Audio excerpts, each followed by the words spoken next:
الله الرحمن الرحيم نحمده ونصلي على رسوله الكريم أما بعد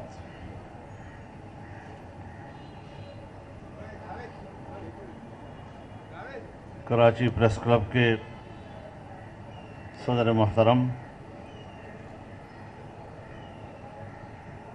کلب کے سیکرٹری جنرل، کلب کی باڈی کے معزز اراکین اور کراچی پریس کلب کے میرے تمام دوستوں، بھائیوں اور بہنوں، یہ میرے لیے اعزاز ہے کہ آج میں کراچی کے اس بڑے تاریخی پریس کلب میں اور پریس کلب کے اس تاریخی بلڈنگ میں ایک بار پھر آپ سے مخاطبت کا شرف حاصل کہ دو پہلو پہ آپ کو غور کرنا ہوتا ہے۔ ایک یہ کہ آپ اپنی پبلک کو کیسے مطمئن کر سکتے ہیں، دوسرا یہ کہ آپ بین الاقوامی برادری کو اپنے ساتھ کیسے انگیج کر سکتے ہیں۔ بین الاقوامی برادری کے ساتھ بہتر تعلقات، ان کو پاکستان کے ساتھ انگیج کرنا، اس کے لیے بھی معاشی قوت کی ضرورت ہوتی ہے۔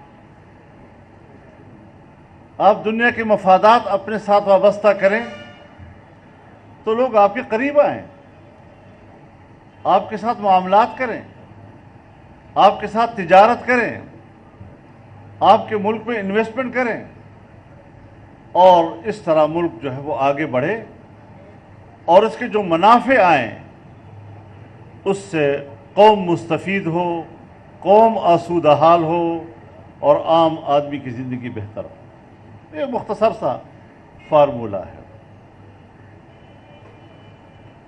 ہم نے دونوں طرف مایوسیاں دیکھی، ایک طرف قوم کا کرب، عام آدمی کی پریشانی، بھوک، افلاس، مہنگائی، بے روزگاری، والدین بچوں کا تعلیم کا فیس ادا کرنے سے قاصر، بجلی گیس کا بل ادا کرنے سے قاصر، یہاں تک معاملات پہنچ گئے تو آپ خود اندازہ لگائیں کہ ہم نے 70 سال کا جو سفر تھا اسے کس طریقے سے ان 3-3.5 سالوں میں گرا دیا، اور ہم پھر ابتدائی پاکستان کے آغاز پہ جا کے کھڑے ہو گئے۔ سادہ سی بات ہے، اسلامی دنیا، غیر اسلامی دنیا۔ اسلامی دنیا میں سب سے زیادہ قریب تر اگر پاکستان کے کوئی ہے تو وہ سعودی عرب ہے۔ وہ قریب تر دوست بھی آپ سے مایوس، آپ سے ناراض، آپ سے معاملات کرنے سے گریزاں، آپ کے ملک میں سرمایہ کاری سے، اپنے پیسے کا ضیاع، اور غیر مسلم دنیا میں اگر پاکستان کا کوئی قریب ترین دوست ہے تو وہ چائنا ہے۔ چائنا کی مایوسی اور ناراضگی، جو اپنی عادت کے مطابق زیادہ بولتا نہیں ہے، لیکن جب انہوں نے اپنی ہی سرمایہ کاری سے ہاتھ اٹھا لیا اور جو منصوبے انہوں نے اپنی نگرانی میں کرنے تھے اور آغاز کر دیا تھا، 70 ارب ڈالر انویسٹ کر دیے تھے، سی پیک کا منصوبہ شروع کر دیا تھا، توانائی کے شعبے میں بجلی کی پیداوار میں اضافہ کیا. یہ ساری چیزیں ہوئی اور اپنی ہی انویسٹمنٹ سے دستبردار ہو گیا. تو آپ خود اندازہ لگائیں کہ ہمارے ملک کے اندر کی معاشی پالیسیوں کا ان پہ کیا اثر پڑا, کیا ریفلیکٹ ہوا اس کا. اس حوالے سے بہت سی پارٹیوں کا اپنا ایک نقطہ نظر ہوگا, لیکن ہمارا نقطہ نظر بڑا واضح رہا ہے کہ ہم نے 2018 کے الیکشن ہی کو تسلیم نہیں کیا, اور یہ ایک متفقہ رائے تھی جس کی بنیاد پر ہم نے تحریک کا آغاز کیا. ہم نے کچھ مشورے ابتدا میں بھی دیے کہ موقف خود نہیں لڑا کرتے. جمہوری دنیا میں ایک موقف عوام کی طاقت سے آگے بڑھتا ہے. تدبیر کی دنیا میں جب تک آپ قوم کو اپنے قریب نہیں لائیں گے, تو ہم نے کچھ مشورے بھی دیے تھے کہ ہم اس نظام کا حصہ نہ بنیں, ہم حلف نہ اٹھائیں. لیکن اس وقت مجموعی رائے یہ بنی کہ نہیں, ہمیں ایوان میں جانا چاہیے. سو چلے گئے اور بعد میں اعتراف کیا گیا کہ ہاں آپ کی رائے صحیح تھی. لیکن اب تو وقت گزر چکا تھا, ہر چیز کی اپنی ٹائمنگ ہوتی ہے. ظاہر ہے کہ اگر وہ ہمارے جو جعلی حکمران تھے, اگر وہ کوئی کارکردگی اپنی دکھا دیتے, اچھی کارکردگی, تو شاید وہ اس کو کور کر لیتے. ان کو لانے والے بھی ہمیں کہہ سکتے کہ اگر ہم نے غلطی کی ہے تو پھر بھی کارکردگی تو اچھی ہے. سو وہ بھی نہ ہوا. تو ایک طرف جعلی, ایک طرف ناکامی, نااہلی, نالائقی, یہ سب جمع ہو گئی, اور تب جا کر ظاہر ہے کہ پھر عوام نے ساتھ دیا. لوگ سڑکوں پہ آئے اور صرف جمعیت علماء اسلام نے ملک بھر میں 14 ملین مارچ کیے. کراچی میں ہم نے کئی ملین مارچ کیے, بہت کامیاب رہے ہیں. پھر آزادی مارچ جو ایک تاریخی مارچ تھا, پاکستان کی تاریخ میں اس کو یاد رکھا جائے گا, اور ایک فضا بنی اور اداروں نے بھی تسلیم کر لیا کہ یہ نظام اب چلنے والا نہیں ہے. ہمارا مطالبہ کیا تھا اداروں سے کہ آپ فریق مت بنے, آپ حکومت اور حزب اختلاف کے بیچ میں فریق بننے والا ادارہ نہیں ہے. آپ ریاست کا ادارہ ہیں. ایک حکمران بھی آپ کو ہماری فوج کے لفظ سے پکارتی ہے, اور ایک اپوزیشن بھی آپ کو ہماری فوج کے لفظ سے پکارتی ہے. میرا مخالف بھی کہتا ہے میری فوج, اور میں بھی کہتا ہوں میری فوج. اس مقام پر واپس آنا چاہیے.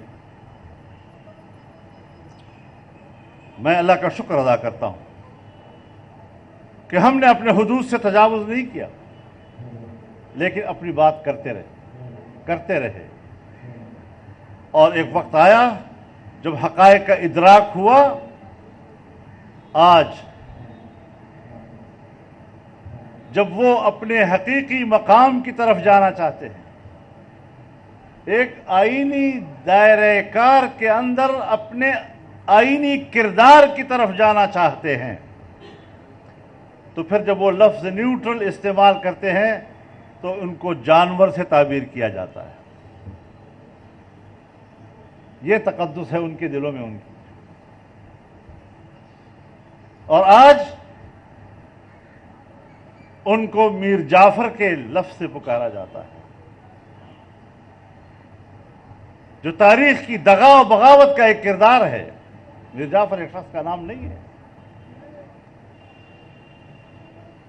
یہ ہے ان کے دلوں میں اپنے اداروں کی توقیر،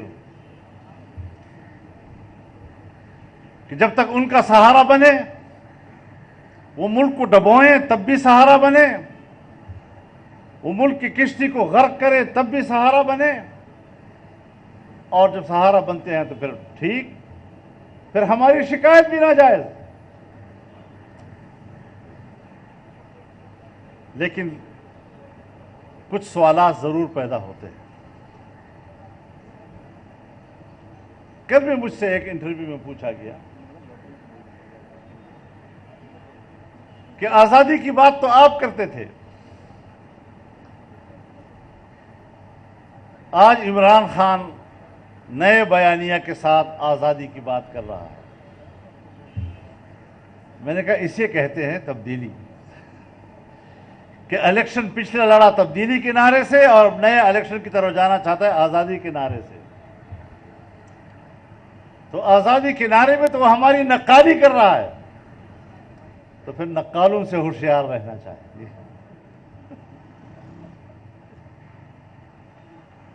نقالوں کو سمجھنا پہچاننا چاہیے۔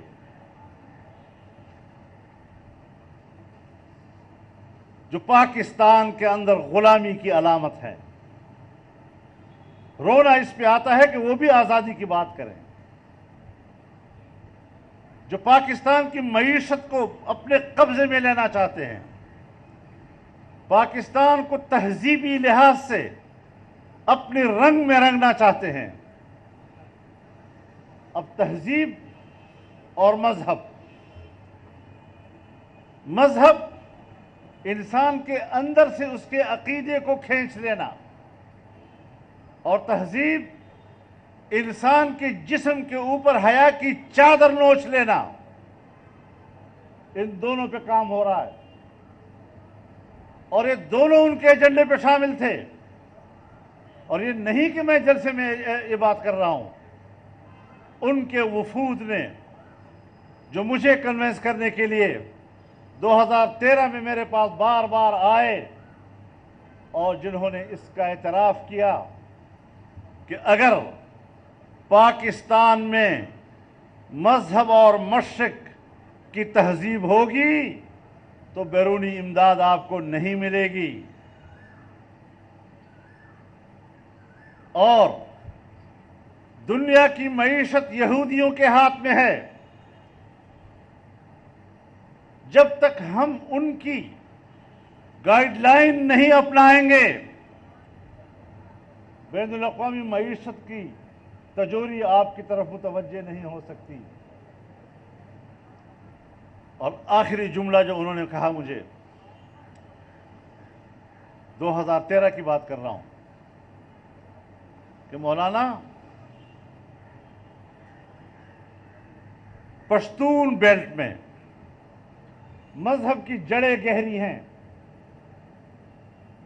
اور ان گہری جڑوں کو اکھاڑنے کے لیے ہمارے پاس اس سے زیادہ مناسب آدمی اور نہیں تھا، اور اسی لیے پشتون صوبہ ہم نے پہلے ان کے حوالے کیا، اور ہم نے یہاں کے نوجوان کے فکر کو تبدیل کرنے، اپنے مذہب اور معاشرت سے اس کو باغی بنانے کے لیے 15 سال تک این جی اوز کی خدمات لی ہیں۔ تو مجھے نصیحت کرتے ہیں کہ مولانا اب پیسہ آئے گا، بہت بڑا پیسہ آئے گا، گلی کوچے تک پہنچے گا، آپ کی مسجد تک پہنچے گا، مولوی اور امام تک پہنچے گا، اور تم اس محاذ پر بھی تنہا رہ جاؤ گے۔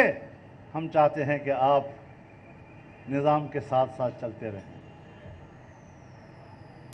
لیکن میں نے انکار کر دیا۔ ہم نے وہاں سے کام شروع کیا ہے، ہم نے دنیا کو سمجھنے کی کوشش کی ہے۔ اس کو بھی میں سمجھتا ہوں کہ ہم شاید دنیا کو سمجھنے کا حق نہیں ادا کر سکے، لیکن جب آدمی کسی میدان میں کام کرتا ہے تو کچھ حالات اس پر منکشف ہوتے رہتے ہیں۔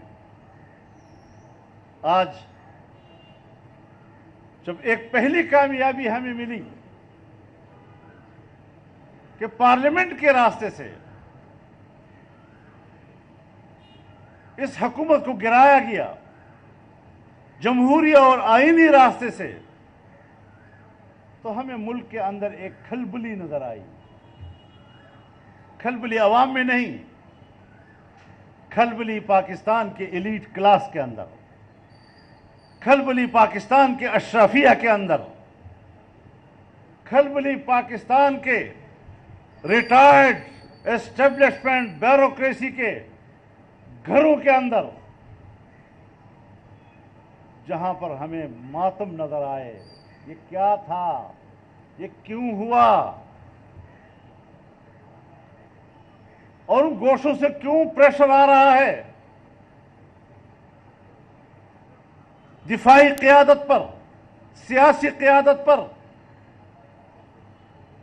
اور آج بھی آپ کے بین الاقوامی ادارے، چاہے ایف اے ٹی ایف ہے، چاہے آئی ایم ایف ہے، چاہے ورلڈ بینک ہے، اس کے دباؤ کا تسلسل ختم نہیں ہوا ہے. لہذا آفٹر شاکس آتے رہیں گے.